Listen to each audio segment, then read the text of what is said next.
বিভিন্ন সংস্থা থেকে সিএনজি নিয়েছে, যেগুলি নিয়ে অনেকেই বিরূপ ধরনের মন্তব্য করে যে পুলিশ কেন সিএনজি নেয়, আমাদের থেকে কেন সিএনজি নেয়। একটা বিষয় আপনাদের ধারণা প্রচলিত আছে যে পুলিশ হয়তো বিভিন্ন আঙ্গিকে খারাপ।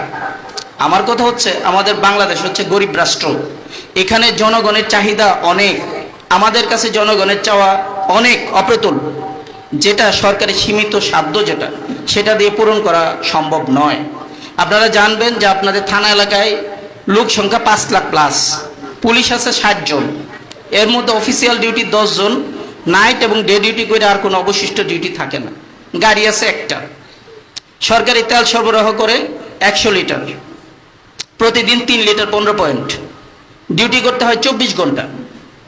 এখন আপনারা বুঝেন যে এই সীমিত সংখ্যক দিয়ে সাপোর্ট দিয়ে আপনাদের যে চাহিদা সেটা কতটুকুই বা পূরণ করা সম্ভব। আপনাদের চাহিদা মেটানোর জন্য আমরা বিভিন্ন সংস্থা থেকে সিএনজি নিয়েছে, যেগুলি নিয়ে অনেকেই বিরূপ ধরনের মন্তব্য করি যে পুলিশ কেন সিএনজি নেয়, আমাদের থেকে কেন সিএনজি নেয়। আমরা সামান্য মাত্র তাদের গ্যাসের টাকা বা খরচ দিয়ে আমরা সমাধান করি, তাদের হয়তো আমরা একটু খাওয়াই, অন্তত একবেলা খাওয়ানোর চেষ্টা করি যাতে তাদের মনের মধ্যে দুঃখ না থাকে। এগুলি পরিপূর্ণ করা হয় আপনাদের উদ্দেশ্যে, আপনাদের নিরাপত্তার স্বার্থে। আর লোকজন পুলিশরা কিন্তু এই সংক্রান্ত কারণে কেউই ভালো মনে করে না, অথচ সরকারি সরবরাহ খুবই অপ্রতুল নাই। আমরা আপনাদের সেবা আন্তরিকভাবে দিতে চাই। আমাদের সরকারের বা আমাদের ক্ষেত্রে অনেক সীমাবদ্ধতা আছে, যেটা আপনারা দূর থেকে হয়তো অনুধাবন ততটা করতে পারেন না। আপনারা যদি আমাদের এখানে যান, তাহলে সীমাবদ্ধতা যখন আপনাদের চোখে পড়বে তখন আপনারা বুঝতে পারবেন যে বাস্তবতাটা কতটা কঠিন। একটা থানা চালানো যে কতটা কঠিন বিষয়, এটা আপনারা গেলে পরে যদি আমার এখানে একটু সময় করে বসেন তাইলে বুঝতে পারবেন যে একটা প্রতিষ্ঠান, একটা থানা চালানো অত্যন্ত কঠিন একটা বিষয়।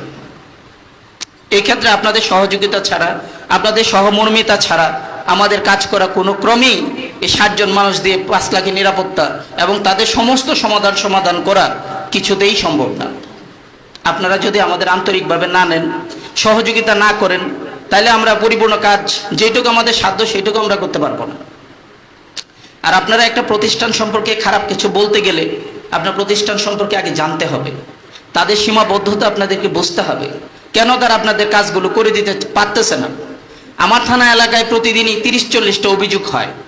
10-15 জন এমন গরিব যে তাদের থানায় হাইটা যায়, গাড়ি দিয়ে যাওয়ার ক্ষমতাও নাই, এরকম লোকজন আছে। এখন আমি স্বল্প সংখ্যক সরকারি সরবরাহ দিয়ে 30 জনের বাড়িতে যদি ডেলি আমি যাই বা লোক পাঠাই এবং 24 ঘন্টা যদি গাড়ি দিয়ে আপনাদের এলাকায় ঘোরাফেরা করি, নিরাপত্তা দিই, সেই সাপোর্ট কি সরকার আমাকে দিচ্ছে? তাইলে আমি আপনাদের